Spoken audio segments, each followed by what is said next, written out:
안녕하십니까. 자, 원포인트 레슨의 마이크윤입니다. 코로나19 여파로 얼마나 힘드세요? 집에만 계시고 예배도 함께 모여서 드리지 못하는 그런 상황입니다. 하지만 모이지는 못하지만 우리가 함께는 할 수 있다. 이런 생각으로 이 어려운 시기를 잘 보냈으면 좋겠습니다. 마음으로 또 정으로 영으로 하나님과 함께 하시고 이웃들과 성도들과 좀 깊은 교제 이렇게 나누시는 그런 길을 좀 개발하시는 그런 시간들이 되었으면 좋겠습니다. 앞으로 계속 이런 일들이 생길 것 같아요. 또 그것이 아마 우리가 말세를 준비하는 그러한 모습이 아닐까 그런 생각도 들었습니다. 자, 시의적절하게 이번 기 교과는 성서 해석학, 성경 해석학입니다. 이 성경 해석학의 중심 주제는 말씀이죠. 하나님의 말씀. 하나님의 말씀을 어떻게 볼 것이냐, 어떻게 해석할 것이냐. 예수님도 당시 바리새인들과 서기관들에게 말했죠. 이 성경 말씀을 어떻게 볼 것이냐, 어떻게 쓰여 있느냐도 중요하지만 어떻게 볼 것이냐, 이것도 굉장히 중요한 주제가 될 것입니다. 그런데 이제 한 가지 제가 말씀드릴 것은 제가 매주 이 안교교과 해설을 올려드리지는 못할 것 같아요. 첫 번째 이유는 많은 사람들이 이미 다루고 있고요. 두 번째는 그러면 저는 조금 다른 각도에서 혹은 이 논의의 기초가 되는 혹은 좀 더 넓은 관점에서 재림교회의 성경을 보는 방법이 어떻고 또 어때야 되는지에 대해서 좀 이야기를 나눠보고 싶어서 저는 좀 그 주제가 닿을 때마다 정리되는 대로 좀 영상을 올려드리려고 합니다. 오늘 주제는 재림교회와 성경 해석학입니다. 자, 전반적으로 성경 해석학에 대한 내용들을 다룰 텐데요.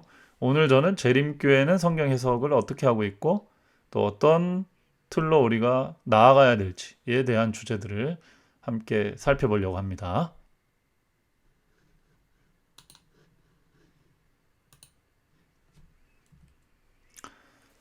자, 재림교회와 성경 해석학입니다. 자, 성경은 하나님의 말씀이라는 대전제 위에 이 교과가 시작이 됩니다. 이거는 기독교인이라면 누구나 이렇게 받아들일 것입니다. 그래서 지난 과에도 그렇고요. 이번 과에도 시편 119편 105절, 데살로니가전서 2장 13절, 베드로후서 1장 20절에 보면 성경은 사람의 말이 아니고 사람의 뜻으로 낸 것이 아니한 성령의 감동하심을 입은 사람들이 하나님께서 받아 말한 것, 또 하나님의 말씀을 하나님의 종들이 받아서 이렇게 제시한 것, 그런 것으로 설명을 하고 있습니다. 그래서 시편에도 주의 말씀은 내 발의 등이요 내 길의 빛이니이다 그렇게 얘기했습니다. 하나님의 말씀이라고 한 것이죠. 하나님의 율법, 하나님의 말씀, 또 하나님의 계명, 하나님의 법, 또 이런 것들이 다 하나님의 뜻으로 하나님의 감동으로 우리 인간에게 주시는 말씀이다 이렇게 얘기합니다. 하나님은 어떻게 보면 본질이 말씀이셨죠. 요한복음 1장에 보면 태초에 말씀이 계시니라 이 말씀이 하나님과 함께 계셨으니 이 말씀이 곧 하나님이시라. 요한복음 1장 14절에 보면 이 말씀이 육신이 되어 우리 가운데 거하심에 그분이 곧 나사렛 예수, 독생자 예수 그리스도다라는 말씀이 있습니다. 그래서 기독교는 말씀의 종교고 이 성경은 하나님의 말씀, 기록된 하나님의 말씀이고 예수님은 육화된 하나님의 말씀이다. 이렇게 우리는 믿고 있습니다. 그런 내용들이 기본적으로 성경 해석학이다 할 때 성경이 무엇이냐라는 주제를 먼저 다뤄야 되기 때문에 지금 교과에서는 우선적으로 하나님의 말씀이 성경은 하나님의 말씀이다라는 것을 다루고 있습니다. 큰 틀에서 보면 이걸 영감론이라고 우리가 부르죠. 하나님의 말씀이 어떻게 우리에게 왔는가라는 부분입니다. 그런데 우리가 한 가지 생각해 봐야 될 점은 하나님의 말씀이라는 의미가 뭐냐라는 것이에요. 성경이 하나님의 말씀이다 그랬을 때 하나님의 말씀이라는 뜻이 뭐냐라는 거죠. 우리는 이제 가끔 자녀들에게 성경 좀 읽어라. 왜요? 성경은 하나님의 말씀이니까. 근데 하나님의 말씀인 줄 어떻게 알아요? 이런 식으로 우리가 얘기하게 되죠. 또 성경을 믿지 않는 사람들에게도 우리가 성경 하나님의 말씀, 진리의 말씀입니다 하고 제시를 하는데 그 사람들 입장에서는 성경이 하나님의 말씀인지 어떻게 알아요? 이렇게 얘기를 한다는 이 말이죠. 그러니까 하나님의 말씀이라는 것도 설명이 필요합니다. 그냥 무조건 성경은 하나님의 말씀이다. 여러 가지 근거들을 역사적, 예언적 이런 것들을 대지만 하나님의 말씀이라는 그 자체의 의미가 뭐냐라는 것을 우리가 정리를 할 필요가 있어요. 여기 교과책에는 이렇게 두 가지 큰 틀에서 하나님의 말씀이라는 의미를 정리하는 것으로 제가 이해를 했습니다.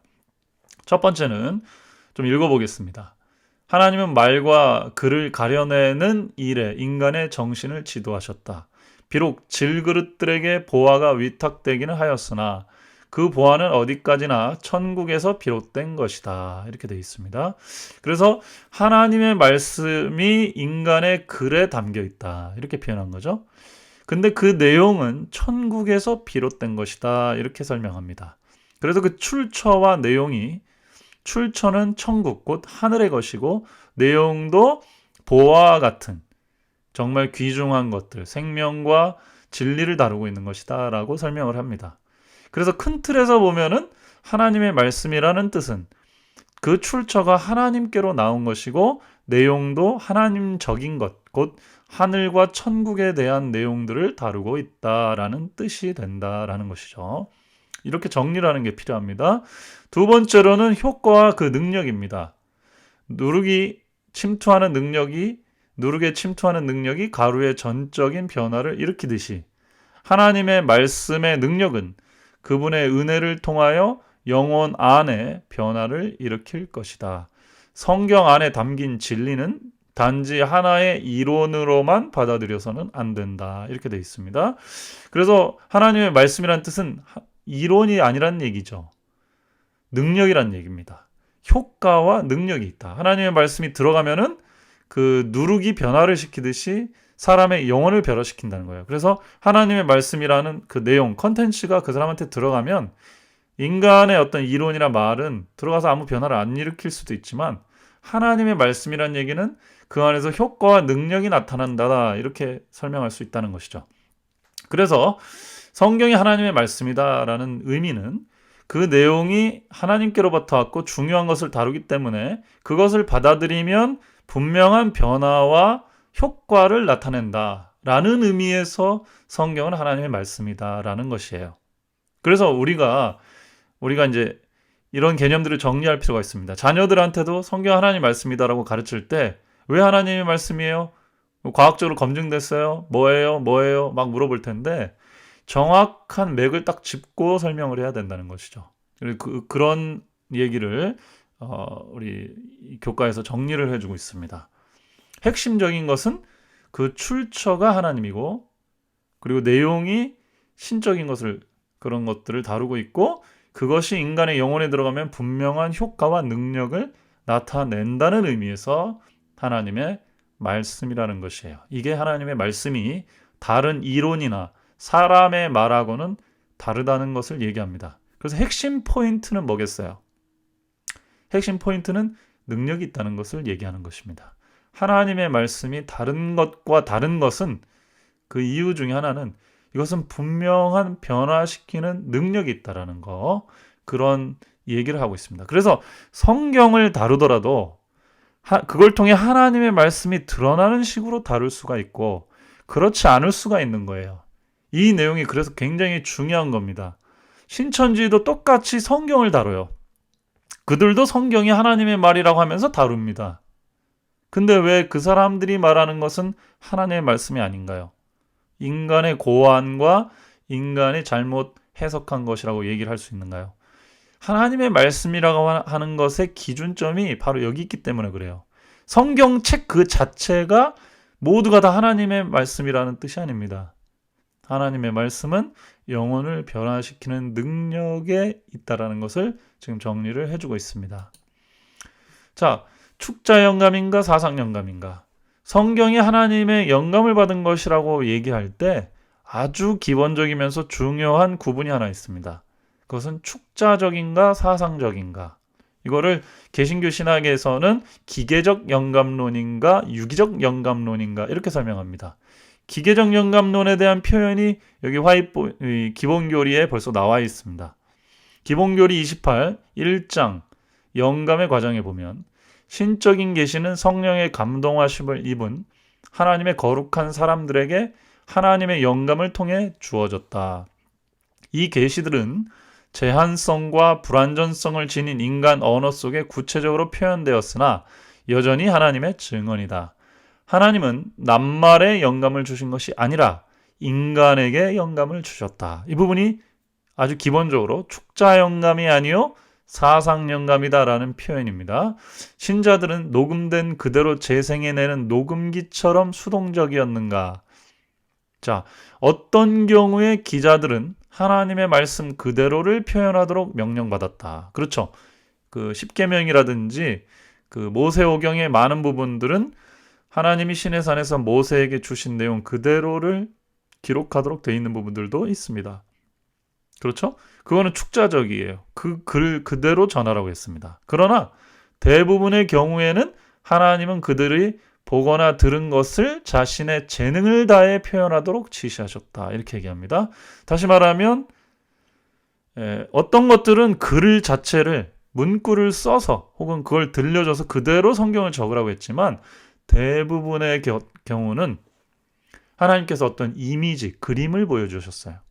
그래서 그것을 이해하도록 했고 그걸 받아 먹은 선지자나 혹은 하나님의 대언자들이 자신의 재능을 다해 표현하도록 지시했다 되어 있습니다. 그래서 이 후자의 경우에 기자들은 자신의 언어 양식과 표현 방식을 사용한 겁니다.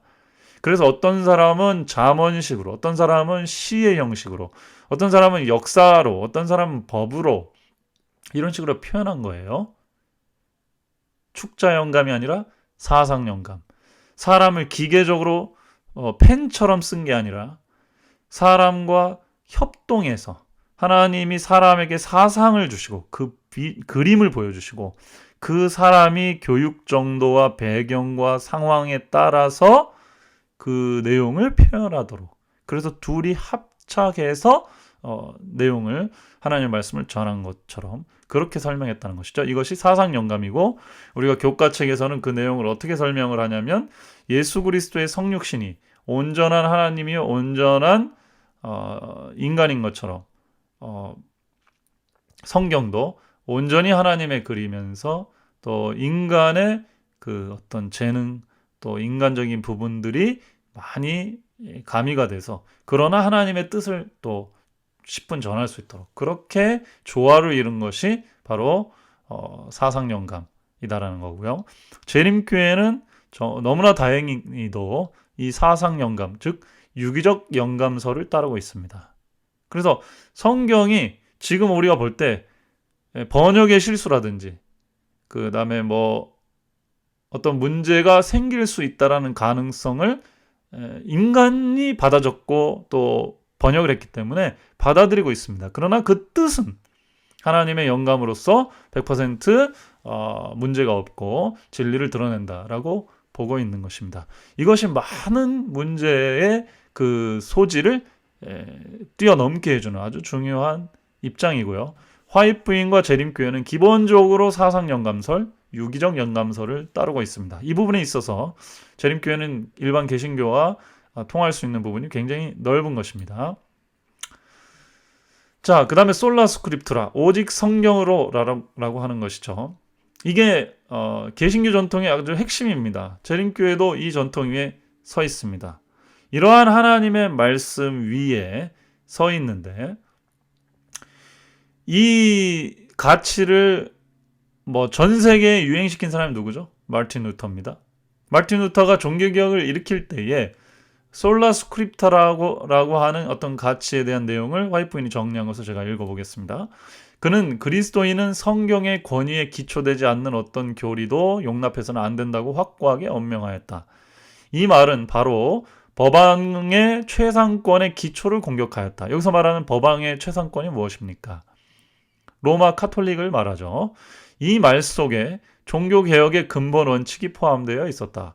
루터는 사람의 이론을 하나님의 말씀보다 더 존중히 여기는 것에 대해서 위험하다는 것을 알았다. 그는 오랫동안 사람들의 마음을 장악하여 지배해온 철학과 신학에 반대하였다. 이렇게 되어 있습니다. 자, 화이트 부인의 글은 어떤 이론적인 글, 또 신학적 글은 아니기 때문에 지금에 와서 보면 분명하게 정리를 할 필요가 있어요. 자, 여기서 법안권의 최상권이라는 얘기는 교황의 최상권을 의 기초를 공격했다 얘기를 하고 있습니다.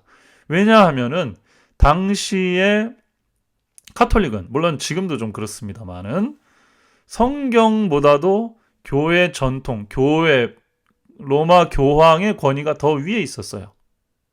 그래서 교회가 그게 아니다라고 하면은 성경이 그렇게 쓰여 있어도 자기 뜻대로 가는 겁니다. 그게 법왕의 최상권의 기초예요.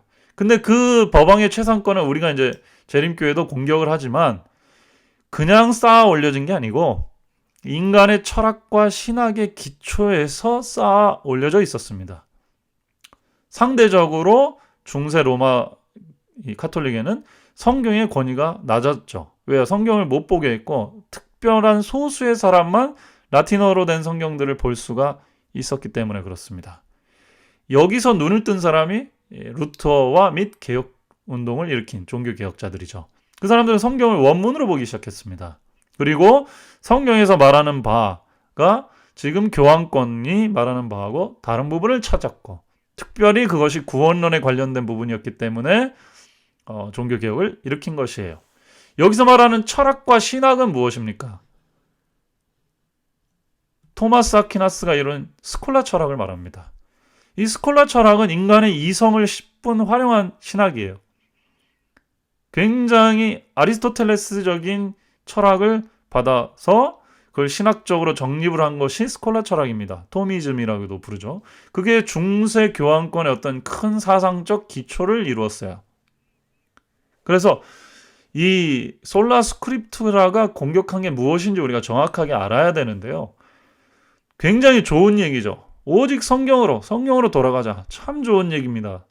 근데 그게 뭘 정확히 타격했고 어떤 효과를 일으켰는지를 우리가 잘 모를 때가 있어요. 정확한 타격은 무엇이었냐? 두 가지. 여기서 로마 교황권이 성경을 해석보다 더 높은 권위의 교회의 머리가 되는 교황의 권위를 두었어요. 그건 잘못됐다라고 공격한 거고요. 성경의 권위를 빌어서. 두 번째, 그런 로마 카톨릭의 시스템을 구축해온 거는 인간적 철학과 신학이었습니다. 토마스 아퀴나스의 스콜라 철학이에요. 이 스콜라 철학의 거대한 작업 위에 로마 교황권이 있었습니다. 그래서 루터는 철학과 신학, 인간의 마음을 잡아온 철학과 신학에 반대해서 그걸 공격한 겁니다. 솔라 스크립트라는 가치예요. 자, 근데 굉장히 중요한데 종교개혁이 그렇게 하면서 카톨릭으로부터 많은 사람들이 나오기 시작하죠. 근데 다 솔라 스크립트라를 외치면서 나오는데 해석이 제각각이 됐습니다. 이 부분이 종교개혁 이후에 개신교가 이렇게 많이 나뉘게 된 이유 중에 하나예요. 자, 기독교 교파 보십시오. 카톨릭도 물론 교파가 있습니다. 그리스 정교회하고 동로마와 서로마가 나뉘면서 서로마가 오늘날 카톨릭, 동로마가 얼토독스, 정교회가 되죠. 정교회도 그리스 정교회, 러시아 정교회 뭐 이런 식으로 좀 나뉩니다. 카톨릭도 카톨릭 내에 조금 분파가 있긴 해요. 그러나 대체로 카톨릭은 굉장히 큰 범위임에도 불구하고 한 교회임을 지향합니다. 근데 개신교는요. 12세기, 13세기 종교개혁 운동부터 15세기, 16세기를 지나면서 이렇게 수많은 종교교파가 생기기 시작했어요. 왜요? 솔라 스크립트라 정신 때문에. 솔라 스크립트라 하면서 성경이 말하는 대로 가자 하고 가다 보니까 다 자기가 성경에서 발견한 진리대로 교회를 하나씩 세우기 시작합니다. 그러면서 다 분열되기 시작했어요. 한국에만 해도요. 기독교 종교 교파가 카톨릭 빼고 개신교 측 또 다른 좀 그 분파들까지 합치면 374개 정도가 된다고 합니다. 2017년 통계 자료에 의하면. 재림교회는요. 재림교회도 개혁주의, 박명호파, 안상훈파, 그 다음에 무슨 몇 년도 예수님 오신다고 하는 그런 수잡다한 파, 그 다음에 또 복근곡식 파, 재림교회만 해도 벌써 한국 재림교회만 해도 분파가 꽤 많아요. 왜요? 외치기는 다 나름대로 솔라 스크립트라를 외칩니다. 다 성경의 진리가 이렇더라 하면서 다 분파가 생기는 거예요. 그래서 카톨릭에서는 이제 와서 뭐라고 비판하냐, 개신교를. 너희들의 해석의 권위 문제가 생겼다 이거예요. 자, 솔라 스크립트라 하고서는 나갔어. 마르틴 루터는 믿음으로 말미암는 구원을 얘기하면서 나갔고, 그죠? 어떤 사람은 침례를 얘기하면서 나갔고, 어떤 사람은 성화를 얘기하면서 나갔고, 어떤 사람은 안식일 얘기하면서 나갔고, 어떤 사람은 또 유월절 얘기하면서 나가고, 어떤 사람은 비유풀이 하면서 나가고, 이렇게 다 나가. 근데 다 얘기는 성경으로 얘기를 해. 문제가 어디에 이제 발생하기 시작한 겁니까? 솔라 스크립타라는 그 당시에는 매우 획기적인 어떤 방향성이었지만 지나고 보니까 해석의 권위 문제가 발생해요. 그리고 다시 카톨릭을 보니까 카톨릭은 그 해석의 권위 위에 누가 있냐? 교회가 있습니다. 최종적으로 교황이 있고요. 그래서 이론적으로 중심을 딱 잡아서 이게 맞는 해석이야 딱 하면은 그대로 다 움직입니다. 그죠? 마치 무슨 약간 독재처럼요. 왕 섬기던 시대처럼. 왕이 이거야 그럼 왕이 곧 법이죠 그런 거예요. 다른 의견을 낼 수 없습니다. 근데 그게 구원론에 관련됐을 땐 문제가 있죠. 그래서 마르틴 루터가 좀 개혁을 한 거예요. 솔라 스크립트로 하면서.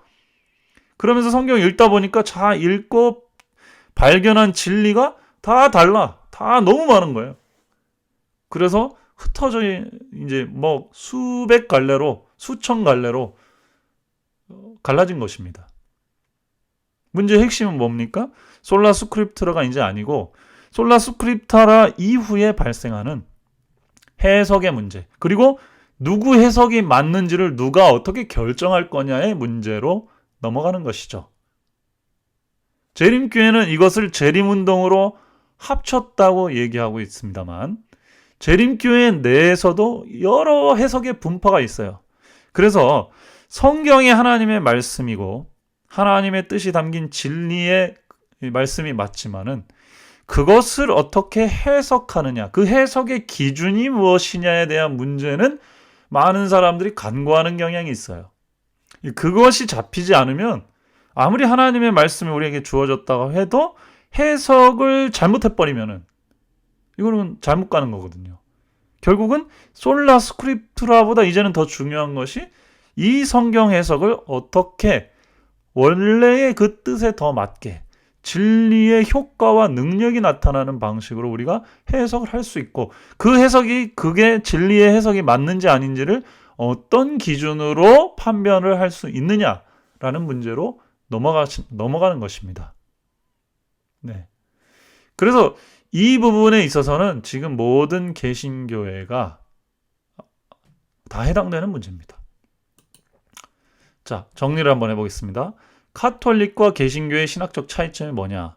가장 큰 것만요. 제가 지금 방금 말씀드린 것을 정리하자면 카톨릭은 교회의 그 해석에 권한이 주어져 있고 교회가 하는 해석이 핵심입니다. 거기서 벗어나게 하면은 이단이에요.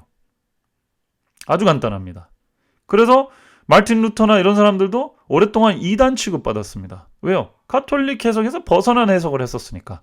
물론 이후에 화해를 했습니다만 그렇죠? 그렇지만 문제는 이렇게 하면 문제가 뭐가 돼요? 권위주의가 돼요. 만약에 교황이 해석을 잘못하면요.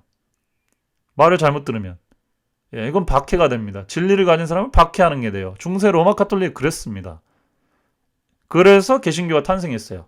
그래서 개신교는 오직 성경이라고 하는 가치를 가지고 교황에게 권위가 있는 게 아니라 교회의 전통의 권위가 있는 게 아니라 오직 성경의 권위가 있다라고 개혁을 했습니다. 정치적 개혁과 함께 사회가 진보를 하게 됐어요. 이 운동 때문에. 그런데 여기서도 문제가 생겨. 그게 뭐냐? 해석의 다양성에 문제가 생깁니다.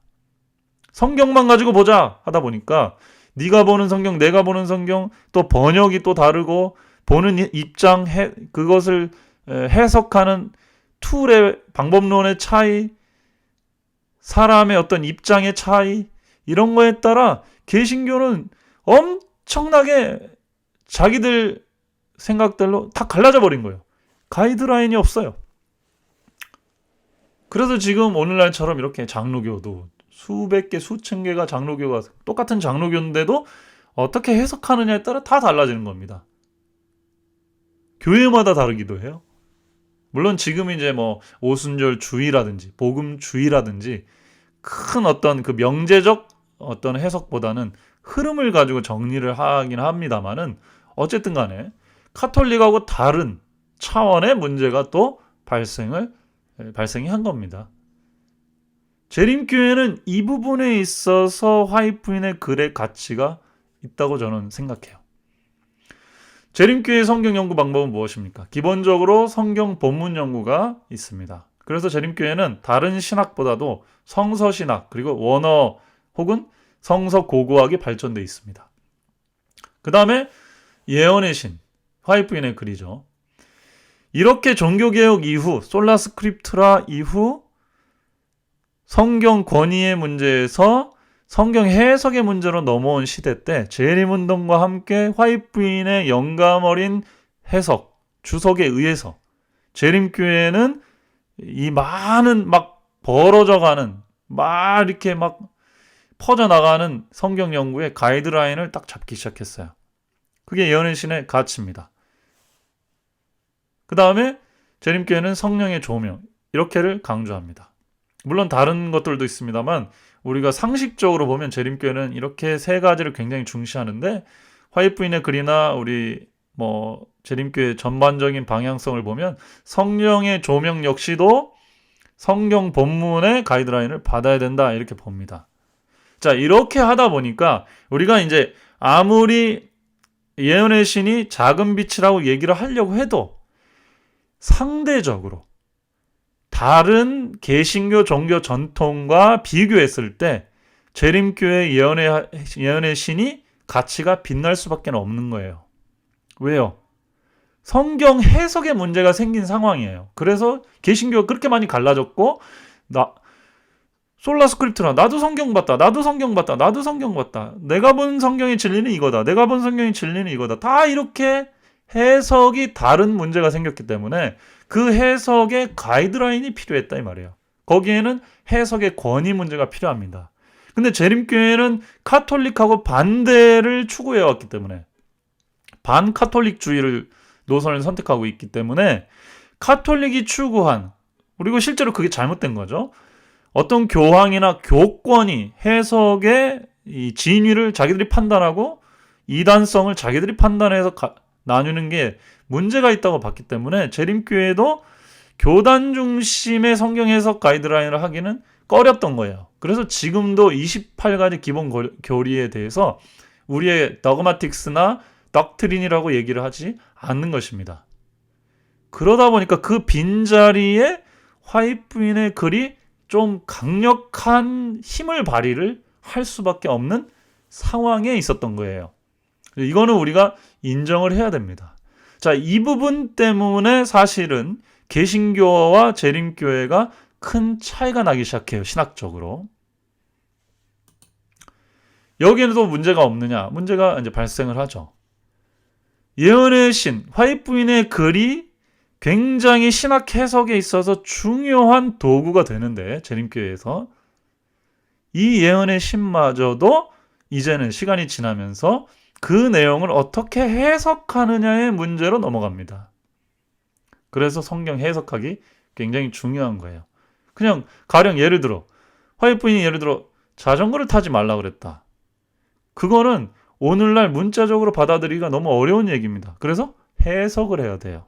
근데 해석을 어떻게 하느냐에 따라서 그걸 문자적으로 하느냐, 그걸 상징적으로 하느냐, 가치적으로 하느냐에 따라서 완전히 달라지는 겁니다.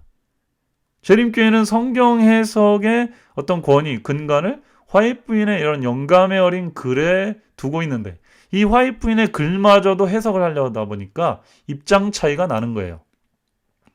그래서 한국에서는 조금 다를지는 모르지만은 미국은 이런 해석들의 관점에 따라 서부와 동부가 매우 엇갈리는 성경 해석 혹은 예언의 신에 대한 태도가 나타나게 되는 겁니다. 자, 이 부분이 신학이 필요한 지점이에요. 성경을 어떻게 해석할 것이냐. 그 해석의 권위 혹은 그 해석의 기준, 옳고 그름의 판단 기준을 뭐로 잡을 것이냐. 자, 이 부분에 있어서 저는 개신교와 재림교회가 공통의 과제를 받았다고 저는 생각을 하고 협력이 필요하다고 보는 것입니다. 지금 재림교회와 개신교 간에 이단 전통 논쟁이 오랫동안 이어져 왔다는 것을 여러분들 아실 겁니다. 신천지 사건을 통해서 이번에 신천지가 완전히 사회적으로 이단이라고 각인되고 낙인이 찍히기 시작했죠. 근데 역으로 한번 생각해 보세요. 재미있는 일들이 일어나고 있습니다. 이전부터 우리 이단이라고 낙인 찍혀왔던 저희는 어떻습니까? 또 거기서 벗어나서 우리가 정통이라고 주장하려고 노력을 많이 해왔었죠. 여러 차례 그런 시도, 심포지엄 뭐 이런 걸 했습니다. 그러나 여전히 재림교회는 한국 재림교회는 특히 이단이라는 라벨을 벗어나지를 못했어요. 근데 개신교 내의 이단 논쟁을 한번 살펴보시면 재밌는 일들이 있는데 너도 나도 다 이단의 라벨을 서로 붙이기도 해요. 재밌는 현상입니다. 그래서 어떤 신학자는 자기는 이단 논쟁에 끼어들고 싶지 않다. 정치적인 것 같다. 이렇게 얘기하기도 합니다. 그리고 실제로 봐도 그런 경향이 커요. 누가 과연 정통이고 누가 과연 이단인가. 이 문제를 나누기 전에 합의된 기준점이 필요합니다. 이 문제가 왜 잘 해결이 안 되고 계속 똑같은 자리를 맴도는 것처럼 가고 있느냐. 합의된 기준이 없이 씨름하는 거랑 똑같기 때문에 그래요. 자, 솔라 스크립투라로 보자 하고 우리는 서로 봅니다. 개신교와 재림교회 만나요. 서로 상방의 얘기를 해요. 문제 해결될 것 같지만 솔라 스크립투라의 문제, 그 문제의식에만 있는 거예요. 왜? 해석은 서로 하기 나름 아니냐라고 하면은 논쟁이 끝나버립니다. 그게 안식일과 주일 문제도 지금 똑같이 적용이 되는 거예요. 그래서 솔라 스크립트라만 가지고는 문제가 다 해결되는 게 아닙니다. 해석의 기준, 특히 개신교와 안식일교회, 재림교회가 이단 정통 문제를 이 문제를 빨리 해결을 하려면 서로가 합의된 룰이 필요한 거예요. 성경 해석을 어떻게 할 때 그것이 올바른 해석이라고 하는 서로 합의된 어느 정도의 기준이 필요한 겁니다. 이걸 설정을 해놓고 얘기를 해야죠. 물론 이거 하기도 굉장히 어렵습니다. 근데 이게 안 돼 있는 상태에서는 아무리 얘기를 해도 서로 평행선이에요. 왜요? 답을 내려놓고 서로 만났거든요. 예. 그건 재림교회뿐만 아니라 개신교도 마찬가지입니다. 일반 개신교도.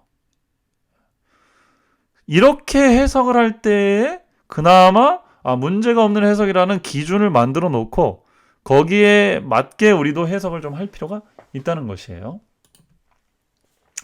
그래서 제가 3명의 대표적인 개신교 신학자의 해석 툴, 성서 해석학 툴이기도 하고 신학 연구 방법론이기도 합니다.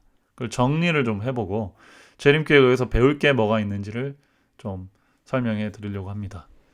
자, 개혁주의의 개혁 교의학의 어떻게 보면 거두라고 볼 수 있는 헤르만 바빙크입니다.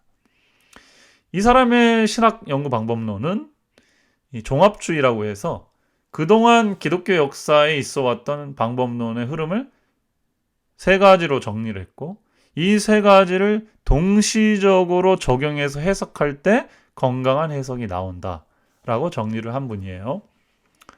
자, 첫 번째, 주관주의적 방법론입니다.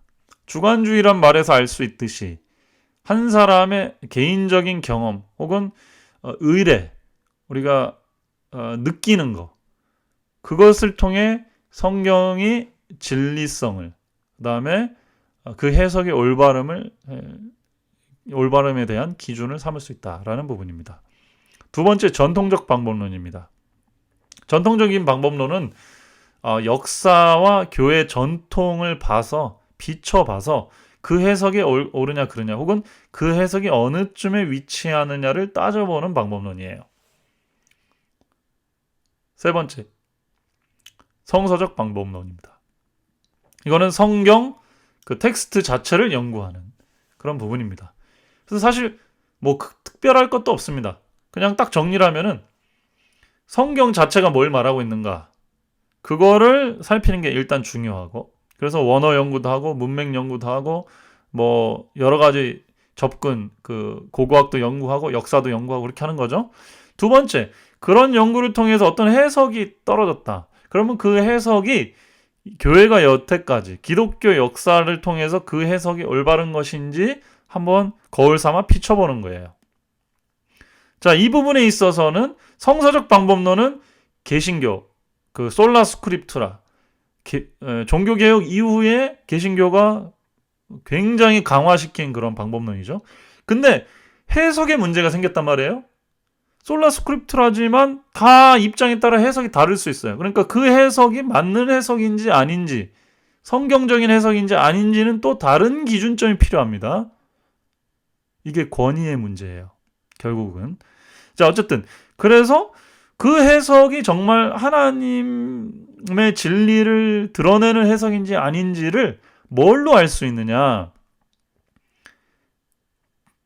성경 내에서 해석을 가지고 그렇게 했으니까 성경은 1차적으로는 당연히 그렇게 그 기준이 되지만, 두 번째는 뭐냐? 역사, 교회 전통을 비춰봐야 된다. 그래서 역사 속에서 이단으로 판별된 어떤 사상과 그게 맞아떨어지면 내가 성경을 지금 해석했지만 좀 잘못 해석한 거구나 라고 반성할 수 있어야 된다는 거죠.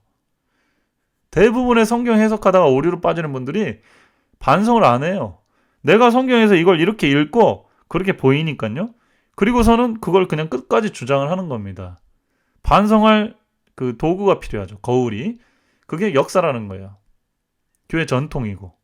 그래서 우리는 삼위일체를, 성경적으로 삼위일체가 증명되기 때문에도 성경 삼위일체를 믿지만, 동시에 역사적으로 교회사를 쭉 살펴봤을 때 삼위일체, 예수님도 하나님이라고 받아들이는 것이 더 맞다라는 것을 이렇게 두 개가 성경도 그렇게 말하고 교회 역사도 그렇게 말하기 때문에 그걸 받아들이는 것입니다. 바빙크 얘기가 그런 거예요. 그다음에 이제 주관주의적 방법론. 그리고 그것을 적용했을 때, 내 경험상 그렇게 믿었을 때, 그렇게 해석했을 때 그것이 진리를 경험하고 그 체험하는 데 있어서 올바른가를 따져보는 것이죠.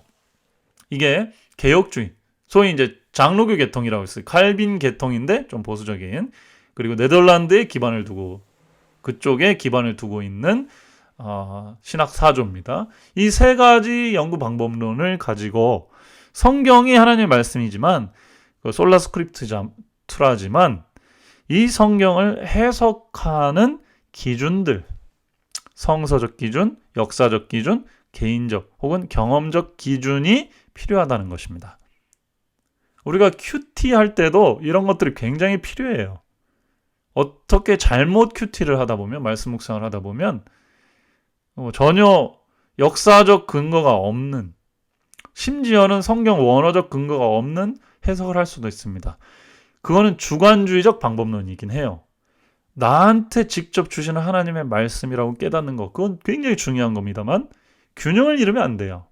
역사적으로 완전히 그렇게 해석해온 전통이 없거나 반대로 해석했던 걸 내가 그렇게 해석했다면 돌아보고 반성을 해야 됩니다. 또 성경 원어 연구나 더 깊은 성서 연구, 주석들을 살펴서 크로스 체크를 반드시 할 필요가 있는 것입니다. 이게 헤르만 바빙크의 개혁주의 교의학, 도그마틱스입니다. 매우 중요하게 생각해요, 이쪽에서는. 자, 그 다음에 개혁주의, 칼빈 쪽 살펴봤으니까 이제 감리교 쪽을 살펴보겠습니다. 신학연구 어떻게 할 것인가. 이거는 미국 신학교의 어떻게 보면 신학연구 방법론의 교과서 같은 책이라서 제가 찰스 우드의 정리를 살펴보도록 하겠습니다.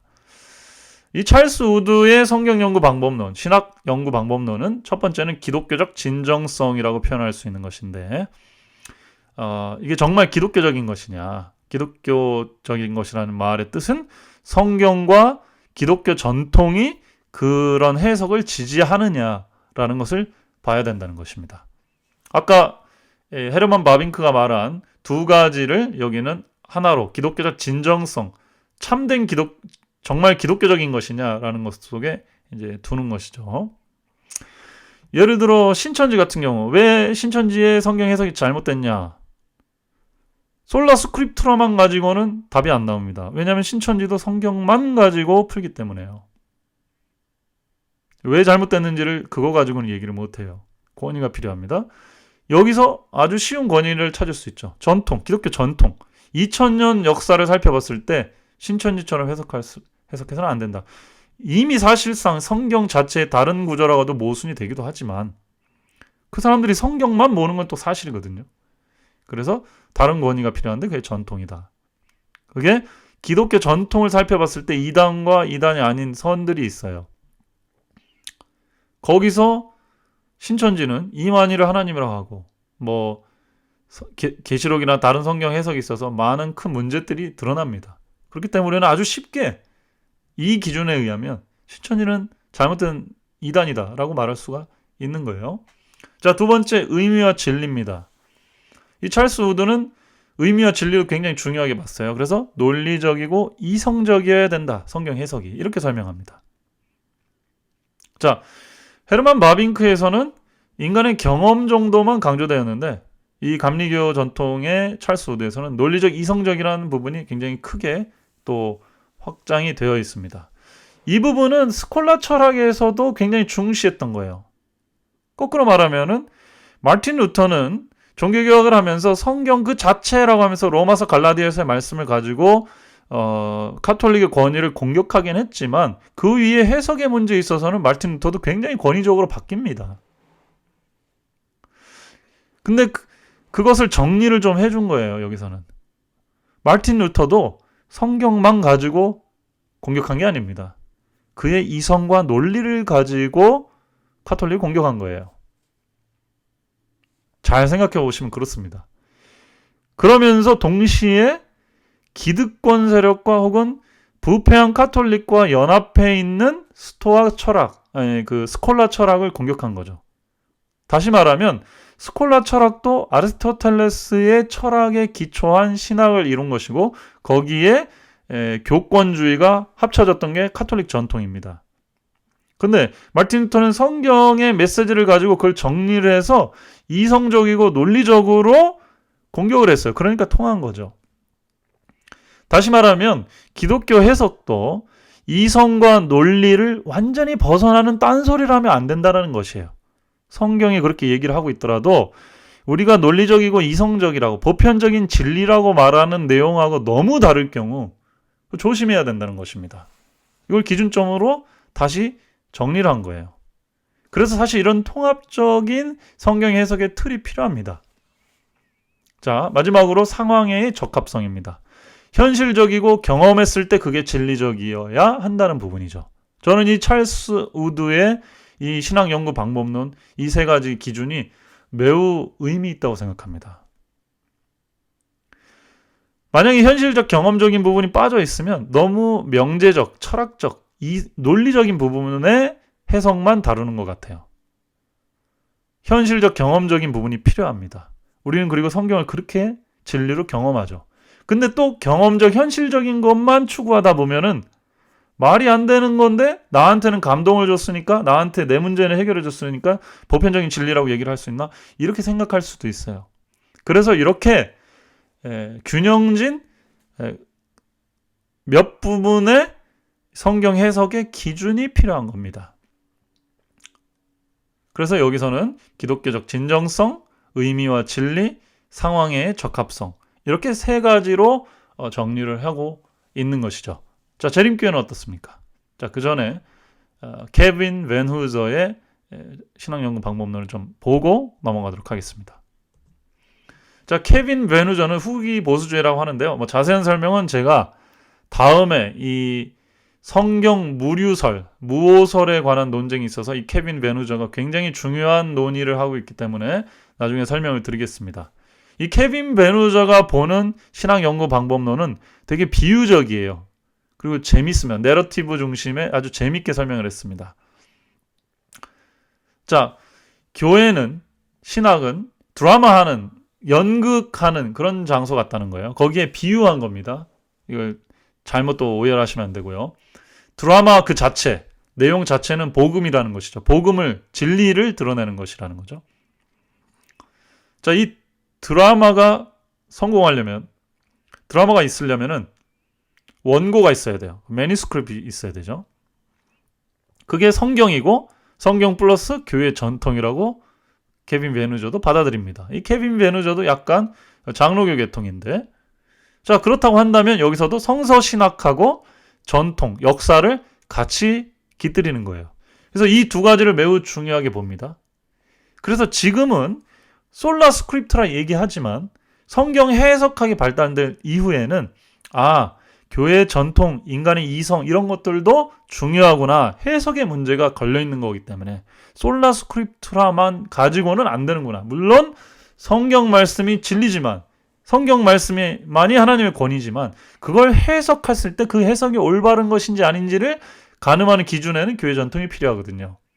그래서 성경과 교회 전통이 원고라는 거예요. 원고. 그 원고를 가지고 이제 배우들이 어떻게 그걸 할지 연출을 해내는 게 그게 신학이라는 겁니다. 그래서 이 케빈 베누저는 신학자뿐만 아니라 목회자도 그 작업을 하는 거라고 봐요. 말씀을 하는 것 자체가 신학을 도출시키는 거죠. 성경 말씀을 해석해서 어떻게 살아야 된다라고 교인들한테 얘기하는 거잖아요. 그게 목사님들도 할 수 있는 신학이고, 여기에 성령의 역사가 절실하게 필요하다 이렇게 얘기합니다. 만약에 목회자가 성령의 영향을 받지 않고 악령의 영향을 받으면 엉뚱한 연출을 해낼 수 있다는 거예요. 원고는 하나님의 말씀인데 엉뚱한 영을 받아가지고 다른 거를 실행시키는 거예요. 그런 사람들이 있습니다. 미국의 그 쉐이커라고 하나요? 뱀을 들고 기도하는 사람들이 있어요. 그 사람들도 성경을 보고 예배를 드리는데 뱀이 너희를 물어도 뭐 죽지 않을 것이며 뭐 이런 말씀을 가지고 그걸 문자 그대로 믿어가지고 실제로 우리는 하나님의 영을 받은 사람은 뱀에 물려도 안 죽는다 그래서 뱀을 들고 이렇게 예배를 드려요. 근데 나중에 그 사람이 지도자가 뭐 이거 정확한 얘기인지 모르겠지만 뱀에 물려서 죽습니다. 이거는 신학이 잘못된 거죠. 성령으로 연출을 한 게 아니에요. 그죠? 그 다음에 이제 마지막으로 연기는 성도들의 실천의 장. 그러니까 연기한다는 게 아니고 실제로 우리가 신앙생활 하는 게 연기한다는 게 아니고 무대에서 그런 퍼포먼스 자체를 보여주는 게 성도들이 자신들의 삶의 현장에서 그 목회자와 신학자가 산출해낸 성서를 기초로 한 어떤 해석을 가지고 성령의 능력을 통해서 그들이 몸으로 보여주는 것이, 그것이 복음적이고 그것이 진리적이어야 된다는 거죠. 저는 이 해석도, 이 설명도 굉장히 멋있는 것 같아요. 선배들의 내용을 다 포괄하면서도 아주 재밌게 표현을 한 것입니다. 그래서 이제 이 케빈 베누저의 책들은 제가 굉장히 재밌게 조목조목 읽고 있는데 표현력이 이런 것들이 굉장히 맛있게 설명을 해서 비유가 너무 좋고 그래서 강연도 참 좋고 그렇습니다. 여러분들이 한번 보시면 좋겠습니다. 자, 이렇게 3명 제가 살펴봤습니다. 이 3명의 그 신학 연구 방법론을 정리를 한번 해보면 이렇게 4가지 정도로 우리가 합의 가능한 성경 해석의 기준들을 찾을 수 있다라고 저는 생각합니다. 다시 말하면 재림교회가 개신교랑 뭐가 옳고 그러냐, 성경이 하나님의 말씀이라는 걸 우리가 다 동의합니다. 근데 성경의 말씀을 어떻게 해석하고 또 우리가 해석한 것과 너네들이 해석한 것이 서로 뭐가 맞냐 틀리냐를 얘기할 때 그 기준을 뭐로 삼을 것이냐, 그 해석의 기준들을 우리가 서로 합의를 해야 되는데 합의 가능한 성경 해석의 기준들이 저는 이 한 4가지 정도 된다고 봐요. 첫 번째 성경이죠. 이 성경 연구의 기초가 그래서 여길 기초해서 하는 연구가 성서신학입니다. 재림교회 여기에 강점이 있다고 했죠. 그 다음에 전통입니다. 재림교회도 시간이 지나면서 전통이 생겼어요. 재림교회 성경 해석을 보십시오. 해석의 역사를 연구합니다. 1844년 이후 해석사의 흐름을 연구해요. 전통이 그래서 중요한 겁니다. 그래서 개신교는 그 교회 전통을 교부들까지 끌어올라가서 같이 하죠. 재림교회도 이제는 앞으로 그렇게 해야 될 필요성이 있어요. 재림교회에서도 1844년에 딱 떨어진 종교가 아니지 않습니까? 감리교회에서, 침례교회에서, 장로교회에서 이렇게 나왔죠. 그래서 감리교회에서 받은, 또 침례교회에서 받은 그런 진리들이 그 안에 있습니다. 이후에 저희가 안식일이나 이런 걸 발견했지만, 안식일은 예전에도 왈덴시안 중에서도 몇몇 모라비안 중에서도 그 다음에 교부들 중에서도 지키는 사람들이 있었거든요. 그러니까 역사와 전통에서 그런 기준을 가져올 필요가 있는 것이죠. 신학적으로 이걸 거부할 수는 없습니다. 이걸 역사신학이라고 하죠. 그 다음에 이성 굉장히 중요합니다. 이게 이제 아까 말한 부분 중에 하나인데, 보편적인 진리성이에요. 우리가 상식적으로 생각했을 때 말이 안 되도록 하나님께서 진리를 계시하지는 않거든요. 마르틴 루터도 당시의 상식적인 부분을 가지고 성경 원어를 분석해서 도전을 한 것이에요. 그러니까 사람들한테 보편적인 설득력을 얻은 겁니다. 이걸 조직신학 혹은 철학신학이라고 해요. 세 번째, 경험이죠. 실천신학입니다. 이 부분에 성령의 역사가 필요합니다. 실질적으로. 그래서 이런 네 가지 기준, 성경 해석의 기준들을 우리가 합의를 해놓고 그 다음에 여기에서 뭐가 옳고 그르냐, 더 성서적인 해석이, 건강한 해석이 무엇이냐를 서로 논의해 볼 수 있다라는 겁니다. 재림교회나 개신교회나 이 작업이 상호 다리를 놓는 이 작업이 필요해요. 신천지는 여기에 되면 분명히 그냥 이 단위로 드러납니다. 역사적으로도 그렇고요. 이성적으로도 그렇고요. 경험적으로도 마찬가지입니다. 그런 식으로. 재림교회가 이걸 두려워할 필요는 전혀 없다고 저는 생각해요. 만약에 여기에 맞지 않는 게 있으면 재림교회도 건전하게 한번 다시 돌아보고 정리를 해볼까? 이렇게 할 필요가 있습니다. 사실 저희가 이렇게 말을 하지 않아서 그렇죠. 재림교회 신학 발전사를 보면 이러한 기준들을 가지고 이렇게 해온 거예요. 그래서 어떤 사람들은 분명하게 자기가 뭐라고 설명하지 않지만 이건 좀 아닌 것 같은데 하고 문제를 제기한 겁니다. 1888년에 미네아폴리스의 믿음으로 말미암는 의의 기별은 왜 그랬습니까? 왜 그게 충격을 줬습니까? 몇몇 젊은이들이 합리성을 가지고, 성경을 합리적인 이성을 가지고 연구를 했을 때 기독교라고 하는 것은 율법보다는 복음이 우선한다는 거. 만약에 율법으로 너무 치우치면은 우리는 율법주의가 되고 구원의 길도 잃어버릴 수 있다는 것을 깨닫고 성령의 경험을, 내적 확신을 가지고 어떻게 보면 재림교회 전통에 어떻게 보면 도전을 한 거죠. 그러면서 방향을 구원론에서 싹 틀은 겁니다. 이런 게 신학의 발전이에요. 이런 기준들이 작동한 겁니다. 그래서 그 해석을 당시의 기별로 받아들인 겁니다. 하나님의 기별로. 어떤 사람들이 보면 이게 우리만 그렇게 하는 것 같은데 아니에요. 건전한 신학 해석이 나오는 데는 다 이러한 기준들이 함께 복합적으로 작용되면서 사람들의 마음과 이성과 이런 데에 확신을, 작용을 주면서 이게 신학이 발전을 하게 되는 것이거든요. 어떤 사람들은 성경을 해석하는데 사람의 이성은 중요한 게 아니지 않느냐? 아닙니다. 화이트 부인도 이성의 필요성에 대해서 얘기를 했습니다. 성경에서 진리를 배워서 빛 가운데 행하고 다른 사람들을 격려하여 그 본을 따르게 하는 것이 모든 이성을 가진 자의 첫째요 최고의 의무이다. 우리는 날마다 부지런히 성경을 연구하고 모든 사상을 검토해보고 성경의 절과 절들을 비교해야 한다. 대쟁투 598페이지 있는 말씀입니다. 제가 정말 좋아하는 말씀이에요. 진리를 배워가지고 자기가 실천하고 다른 사람들도 실천하게 하는 것. 그래서 진리의 실천성이 중요한 부분을 화이트분이 얘기를 했고, 그 다음에 그렇게 하려면은 이성을 가진 자들이 열심히 부지런히 성경을 연구해야 된다고 그랬어요. 이성을 써야 된다는 얘기입니다. 말씀을 연구하는데 성령의 도움도 필요하지만 뭐도 필요하다? 자신이 받은 지적인 능력을 활용해서 연구를 해야 된다는 거예요. 거긴 논리, 철학, 사상을 통해서 성경을 해석해내야 된다는 얘기입니다. 그리고 실천까지 끌고 갈 수 있어야 된다는 거고요. 그걸 통해 사람의 변화가 일어난다는 것입니다.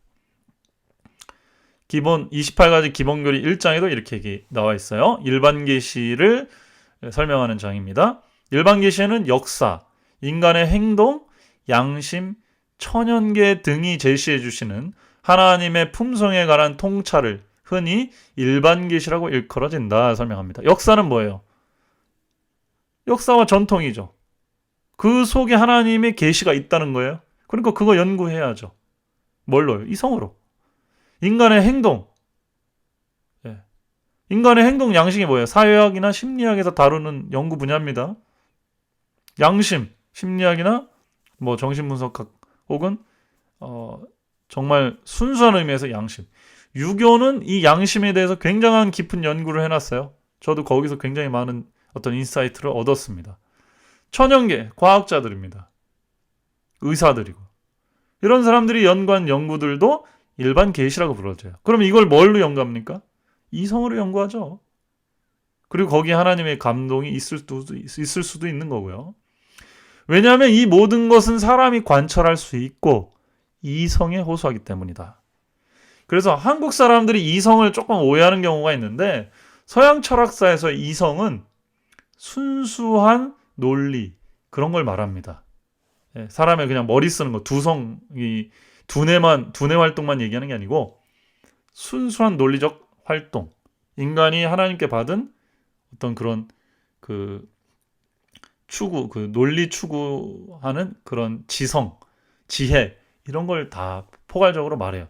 그래서 기본교리나 화이트인도 인간이 성경을 해석할 때 이성적인 접근, 노력 이런 것들이 필요하다고 설명합니다. 그래서 우리가 기본적인 연구, 역사 연구, 그 다음에 과학 연구, 건강에 대한 이런 연구, 그 다음에 세상 돌아가는 것들에 대한 연구, 이런 연구들, 최신 연구들에 대해서 빨리 따라가고 부지런히 공부할 필요가 있어요. 그러나 그것도 아까 말씀드린 대로 그것만 가지고는 안 돼요.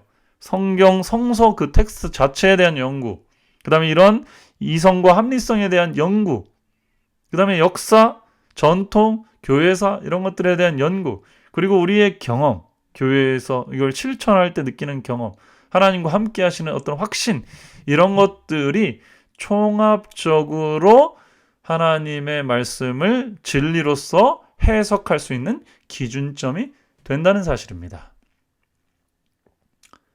네, 이게 성경 해석학의 아주 기초입니다. 기초. 이 부분을 우리가 서로 합의하고 우리도 성경을 이제 공부를 할 때 말씀 묵상을 하든 큐티를 하든 무엇을 하든 이 기본적인 네 가지 어떤 틀이 있다라는 사실. 그래서 여기서 너무 한 가지가 빗나가 있으면 거기에는 문제가 있다라고 볼 수 있다는 것이죠. 자, 여기서 이제 두 가지로 조금씩 나뉘는데 아까도 이제 제가 설명을 드렸지만 성경 그리고 나머지 것들을 잘 보면 성경은 좀 초월적인 계시 같고 나머지는 좀 인간적인 부분들인 것 같아요.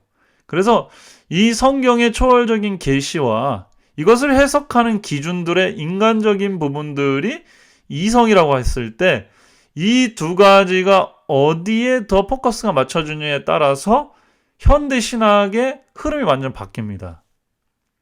소위 자유주의 신학이라고 하는 보수주의 쪽에서는 굉장히 이제 공격하는 신신학이다 혹은 신학도 아니다라고 공격하는 그 신학은 계시를 이성을 통해서 계시를 연구한다라고 보는 거예요. 그래서 하늘의 것은 땅의 것을 통해서만 하늘 것을 연구할 수 있다라는 게 자유주의입니다. 튜빙겐 학파가 있고요. 뉴욕에 있는 유니언 신학대학이나 시카고에 있는 시카고 대학의 이제 종교학과 이쪽이 이제 이 자유주의의 노선을 걷습니다. 근데 그렇게만 미워할 부분이 아니에요. 인간의 것을 중시한다는 얘기는 이 사람들이 완전히 신학을 포기하진 않거든요. 인간적인 방법론, 사회과학, 뭐 철학, 그다음에 뭐 이런 것들을 가지고 신학을 재단을 하긴 합니다. 그래서 전통 신학이 볼 때 문제가 많이 있죠. 그렇지만 이 사람들도 욕심을 부리는 거예요. 우리가 믿고 있는 게 진리라면 다양한 많은 사람들의 이 이성적인 활동으로 찾아낸 진리와 와닿을 거라는 거죠. 그런 사상의 바탕이 되어 있습니다. 그래서 상당히 사실은 변증적인, 그러니까 교회를 좀 변호하고 싶은 의도가 깔려 있는 겁니다.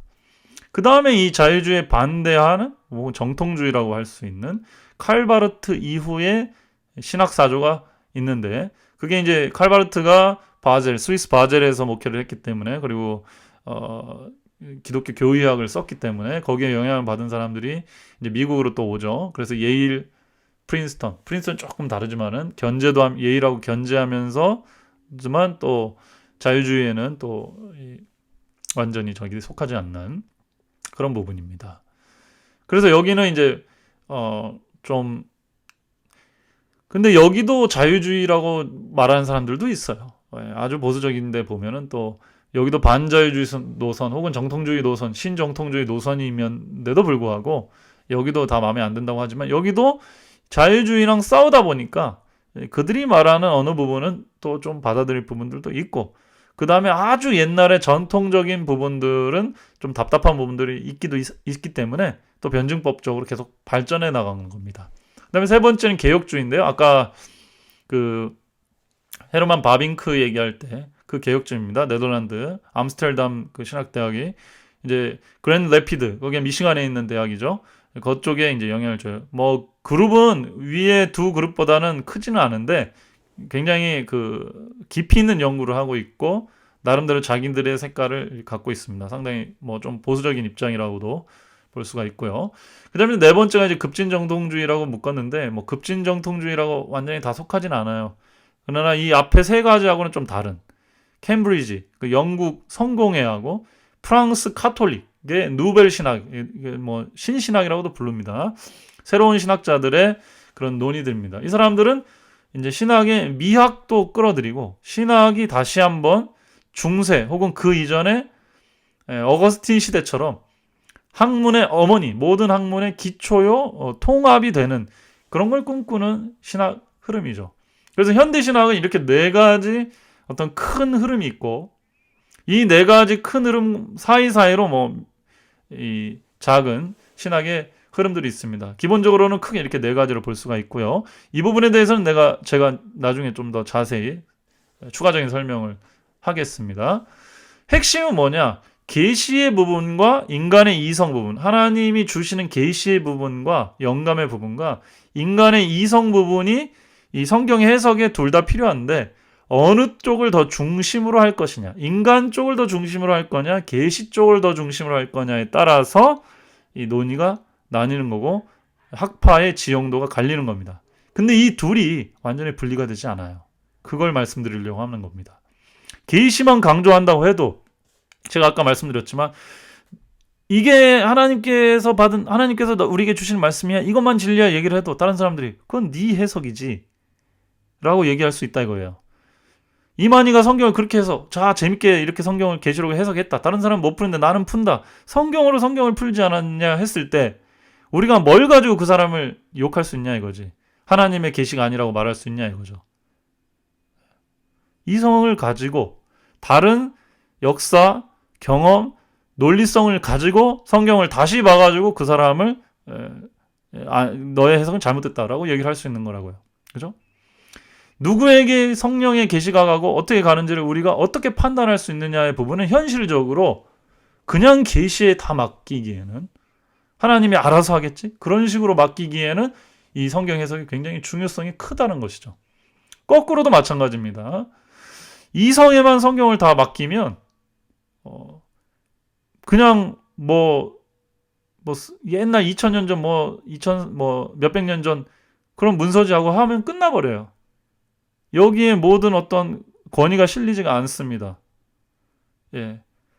그래서 성경 말씀은 믿음의 언어로 또 봐야 되는 거고요. 하나님의 영으로 봐야 된다는 말씀을 하는 거예요.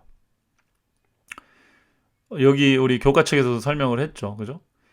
목표가 다른 의도를 가지고 그 다른 책을 보면은 이해가 안 된다는 거죠. 성경은 똑같은 거예요. 이성만 가지고, 합리성만 가지고 접근해서 풀다 보면은 실수할 수 있습니다. 가령 잠언이나 아가서 같은 경우를 과학자들이 비판하려면 비판할 수 있겠죠. 근데 잘 보세요. 아가서나 잠언이 과학적 설명을 하려고 쓴 책입니까? 그렇지 않습니다. 예술적인 문헌들이에요. 거기서 말하는 하나하나가 뭐 틀렸냐 잘못됐냐 그걸 판단할 게 아닙니다. 목적이 달라요. 그렇죠? 자, 그리고 성경이라는 것은 하나님의 말씀이고 하나님을 느끼고 하나님에 대해서 설명하는 겁니다. 그런 목적을 위해서 우리에게 주어진 계시예요. 그리고 저희가 아까도 설명했지만 축자적 영감이 아니라 유기적 영감, 그죠? 수동적 영감이 아니라 능동적 영감이라고 말씀을 했어요. 유기적 영감설이라고 설명을 했습니다. 인간의 표현들이 들어간 거예요. 그래서 그거를 과학적인 잣대만 가지고 풀 수는 없는 겁니다. 성경을. 성경은 믿음의 기록이고 신앙의 기록이고 예술적인 기록이고 찬양의 기록이고 고백이에요. 그 목적을 가지고 봐야 된다는 것이죠. 그리고 성령의 감동이 없이는 오해할 수도 있는 부분입니다. 근데 또 거꾸로 그게 성령의 감동인지 아닌지를 어떻게 알아요? 그 사람의 삶이 변했다는 거예요. 그럼 그 사람의 삶이 변한 게 성경을 통해서 이루어진 건지 아닌지 이런 것들은 어떻게 알아요? 그런 것들이 우리가 합리성, 이성을 가지고 관찰하고 판단해 볼 수 있다라는 것입니다. 그래서 계시와 이성 이 둘 다 한쪽으로 기울어지거나 한쪽을 포기하지 않은 상태에서 아까 말씀드린 네 가지 성경 말씀, 역사와 전통, 이성과 논리, 그 다음에 경험 이 네 가지의 합의된 기초 안에서 우리가 성경을 건강하게 해석할 수 있다는 것입니다. 그리고 우리가 어떤 성경 해석에 갈 때는 그걸로 항상 우리 자신을 점검을 해봐야 되는 거예요. 이렇게 하지 않으면 재림교회 내에서도요. 성경을 보고 예언의 신을 보는데도 뜻과 내용의 해석이 완전히 달라져요. 얼마나 싸우는지 몰라요. 또 어떤 분들은 예언의 신에서 뭘 발견했다고 그러고서는 또 교단을 뛰쳐나갑니다. 왜 그런 일이 생기느냐? 우리에게도 신학 연구 방법론에 대한 이런 기초적인 이해가 좀 부족한 거예요. 이걸 깔고 가야 됩니다. 이 부분에 있어서 이성과 역사와 경험이 굉장히 중요하고 이 부분은 개신교들도 다 같이 공유하는 문제의식이고 기준점입니다. 그래서 우리가 이런 부분들을 함께 정리해서 알고요. 우리가 하는 해석들은 어느 지점에 어느 정도 와 있는지를 대충 알고 그 다음에 개신교와 함께 이단이다 정통이다는 논의로 들어가야 돼요. 그렇게 되면은 우리는 이단이 아니다라는 식으로 그냥 답이 납니다. 재림교회는. 근데 이 작업을 하지 않고 그냥 솔라 스크립타를 외치면서 성경이 나오니까 이게 맞는 거 아니냐. 그러면 개신교는 방어하는 차원에서 우리 재림교회는 전통적으로 우리가 그래서 더 정통이다. 이런 식으로 자꾸 얘기하려고 하니까 개신교에서도 아니다. 그러면서 성경을 가지고 또 얘기를 하죠. 이렇게 하다 보면은 끝없이 논쟁이 이어진다는 겁니다. 미래를 위해서도 우리가 빨리 합의점을 찾아야 되고 그 합의점은 방금 말씀드린 이런 부분들에 있을 수 있다라는 게 제 개인적인 생각입니다. 이런 기준 안에서도 재림교회는 이단이 아닌 것으로 정리가 될 수가 있어요. 이미 미국에서는 그렇게 정리가 된 겁니다. 한국에는 전 세계에서 1%도 안 되는 그 장로교회가 재림교회를 좀 굉장히 좀 오해하고 또 좀 어떻게 보면은 그 성도들을 뺏기는 그런 트라우마 같은 게 있어서 이단으로 그렇게 낙인을 찍어놨지만 사실은 이런 큰 건전한 신학적 기준을 가지고 논의를 해보면 재림교회가 이단이 아니다라는 것을 알 수가 있게 되고 혹 이런 거에서 우리가 벗어난 부분이 있다. 그냥 논리적으로만 봐도 너무 벗어났고 또 성경적으로도 너무 말이 안 되는 것들을 우리가 하고 있다. 그러면 우리도 빨리 뭘 해야 되는 거예요? 개선해야 되는 겁니다. 또 거꾸로 재림교회도 160년, 170년이 지나면서 조직이 형성되고 교단이라는 게 생겼어요. 그래서 가이드라인이 있습니다. 근데 마틴 루터 때처럼 교단이 만약에 새로운 빛을 맞고 있다고 한다면 마틴 루터처럼 우리가 또 교단을 개혁해야 될 필요가 있겠죠. 근데 어떻게 개혁할 거냐 이거예요. 또 어떤 사람들은 그래서 복음국시파나 또 시기를 정하는 시기파들은 자기들이 성경과 예언의 신을 가지고 교단, 우리의 말을 듣지 않는 진리를 듣지 않는 우리 조직에 대해서 막 반발을 합니다. 그런 부분들이 있어서 우리가 어떻게 그 사람들을 정리해낼 수 있냐 이거죠. 잘못하면 정치적으로 이게 다 보이거든요. 그래서 신학자들이 신학적으로 이런 정리 작업을 해줘야 된다는 겁니다. 이런 기준을 가지고 봤을 때 그분들의 해석은 성서신학적으로, 조직신학적으로, 역사신학적으로, 경험적으로 뭔가 문제가 있다, 잘못됐다 라고 정리를 해줘야 돼요. 그 부분이 좀 어려운 부분이긴 합니다. 이론적인 작업이라서 어려운 부분이긴 합니다만은 적어도 신학을 공부하는 분들, 또 성경 해석학이라는 것을 가지고 우리가 이제 공부를 어쨌든 하게 됐으니까 성경 해석학을 공부하는 입장에서는 반드시 이해를 하고 들어가야 되는 부분이다. 자, 그렇게 될 때 우리가 이제 앞으로 저희들이 새로운 성경 해석과 이해를 낼 때도 이런 것들을 기초에서 내야만 우리가 자기가 무슨 해석을, 내가 어느 쪽에 치우쳐서 해석을 하고 있는지 혹은 어느 쪽을 좀 더 강화해야 되는지를 알게 됩니다. 그래서 건전한 해석을 할 수가 있게 되는 거예요. 모쪼록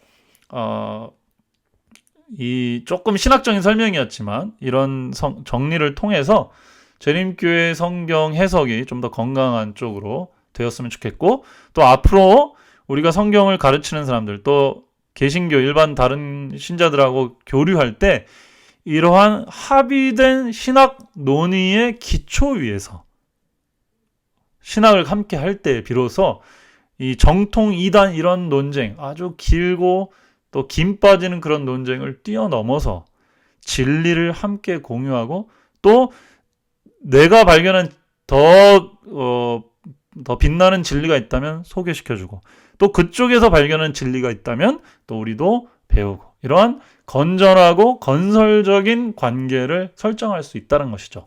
이렇게 돼야 앞으로 재림교회는 미래가 있습니다. 후배들이 살 길이 열리고요.